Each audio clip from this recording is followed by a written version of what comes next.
Guys, video शुरू होने से पहले मैं आपको बता दूं कि इसका नेक्स्ट बोनस पार्ट कल तक अपलोड कर दिया जाएगा। तो जैसा कि हमने स्वेलेट स्टार के ऑफिशियल वीडियो में देखा था कि लुओ फेंग ने लियाओ को मार दिया था और ये न्यूज गॉड पैलेस तक भी पहुंच गई थी, जिसके बाद लीडर होंग इल्डर यावराव को कॉल कर लियो फेंग को वापस हेडक्वार्टर लाने को कहते हैं। इसके बाद सीन चेंज होता है और हम लियो फेंग को हेडक्वार्टर आते हुए देखते हैं। लुओ फेंग जब लीडर होंग के पास जा रहा होता है तो बाकी सभी रिप्रेजेंटेटिव वॉरियर फेंग की ओर बहुत ही ज्यादा गुस्से के साथ देखते हैं, जैसे कि उनकी फेंग के साथ बरसों पुरानी दुश्मनी हो। अब फेंग भी कोई बेवकूफ थोड़ी था, वो नोटिस कर लेता है कि कुछ तो यहाँ गड़बड़ है, तभी ये सब उसकी ओर ऐसे देख रहे हैं। तभी उसे आगे जाते हुए इंस्टेंट प्रेशर का फील होता है और उसे एक जोरदार झटका लगता है। इनमें से कोई एक वॉरियर अपनी पावर रिलीज कर रहा होता है ताकि लुओ फेंग को प्रॉब्लम हो। चूँकि लियाओ से फाइट करने के कारण फेंग काफी इंजर्ड होने के साथ साथ वीक भी हो जाता है और अब जब इतना इंस्टेंट प्रेशर पड़ता है तो फेंग वहीं रुककर लंबी लंबी सांसें लेने लगता है और उसके सर में पेन होने लगता है। मैं आपको बता दूं कि ऐसा ही प्रेशर लियाओ और विरेना ने भी फेस किया था। उनके ठीक होने के बावजूद भी इस प्रेशर से उनको हेडेक स्टार्ट हो गया था, तो लियो फेंग तो फिर भी इंजर्ड है।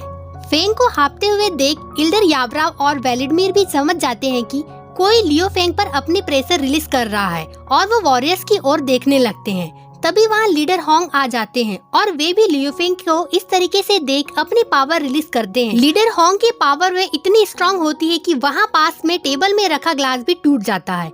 लीडर होंग की पावर वे को देखकर सभी वॉरियर भीगी बिल्ली बनकर अपनी नजरें झुका लेते हैं, जैसे कि उनको कुछ पता ही नहीं है। इसके बाद लीडर होंग उन सभी वॉरियर्स के पास आकर कहते हैं कि मैंने अभी अभी आप सबकी बात क्लियरली सुना है। किसने सोचा होगा कि महज 10 साल बाद लोग यहान मामले की उस महान ट्रेजेडी को भूलने लगे हैं।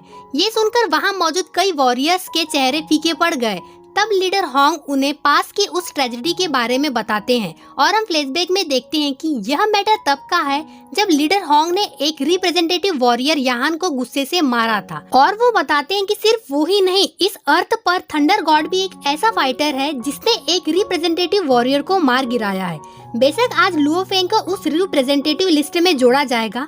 मैंने थंडर गॉड के साथ मिलकर इस वॉर गॉड पैलेस को इसीलिए बनाया ताकि हर कोई एक साथ आ सके।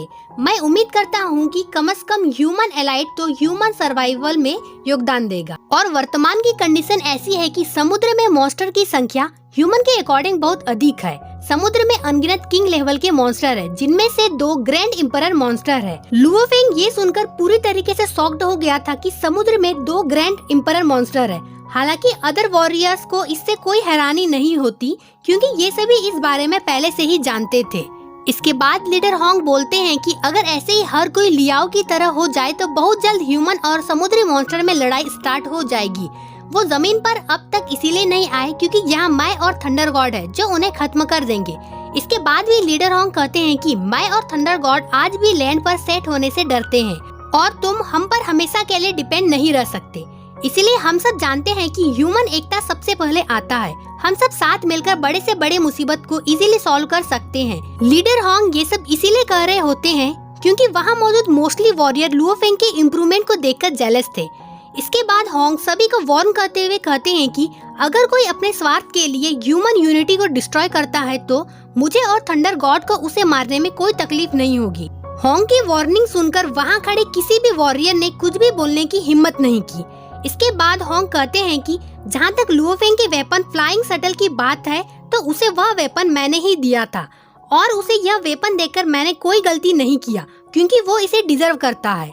इसके बाद वो लुओ फेंग को अपने साथ चलने का कहकर थंडर गॉड के साथ वहाँ से चले जाते हैं। लीडर होंग के जाने के बाद सभी वॉरियर ने राहत की सांस ली। बहुत टाइम बाद उन्होंने लीडर को इतने गुस्से में देखा है। होंग के गुस्से के सामने मानो सबकी सांस अटक गई होती है। सभी होंग से इसीलिए डरते हैं क्योंकि होंग की पावर वहाँ मौजूद सभी वॉरियर से ज्यादा है।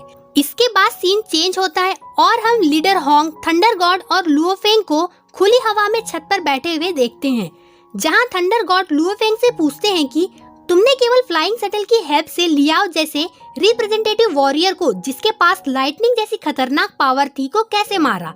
मुझे हर एक चीज डिस्क्राइब करके बताओ क्योंकि मैंने इस वेपन को खोजा है। मैंने अपने साथ साथ ब्रदर होंग का भी बहुत टाइम इस वेपन में खर्च किया है। हालांकि हम जानते हैं कि ये वेपन बहुत पावरफुल है, बट इसका यूज कैसे करना है हमें इस बारे में कोई आइडिया नहीं है। इस पर लुओ फेंग उनको बताने वाला ही होता है कि तभी उसके सिस्टम से क्रिस्टल की आवाज आती है कि ये इन्फॉर्मेशन केवल हमारे पार्टिसिपेट वॉरियर के लिए ही है। इस पर लुओ फेंग सोचने लगता है कि सुपरस्टार का सीक्रेट अभी तक सबके लिए गोपनीय है। तभी होंग कहते हैं कि क्या तुम्हें कोई प्रॉब्लम है? तब लुओ फेंग कहता है कि जब मुझे एंशिएंट सिविलाइजेशन 9 में छोड़ दिया गया था तब यह पता लगाना वास्तव में आसान था कि यह एंशिएंट सिविलाइजेशन खंडर एक प्रक्रिया को फॉलो कर रहा है। मैंने उस जगह पर एक एग्जाम दी थी जो मेरा डेथ मिशन था।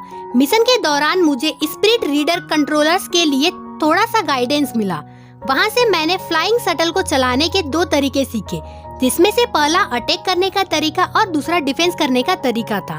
और फाइनली 1 साल और 3 महीने के टाइम पीरियड में मैंने अपना मिशन पूरा कर लिया। इस पर लीडर होंग कहते हैं कि इसमें कोई हैरानी वाली बात नहीं है। और इसी के साथ हमारा एपिसोड यहीं पे एंड होता है।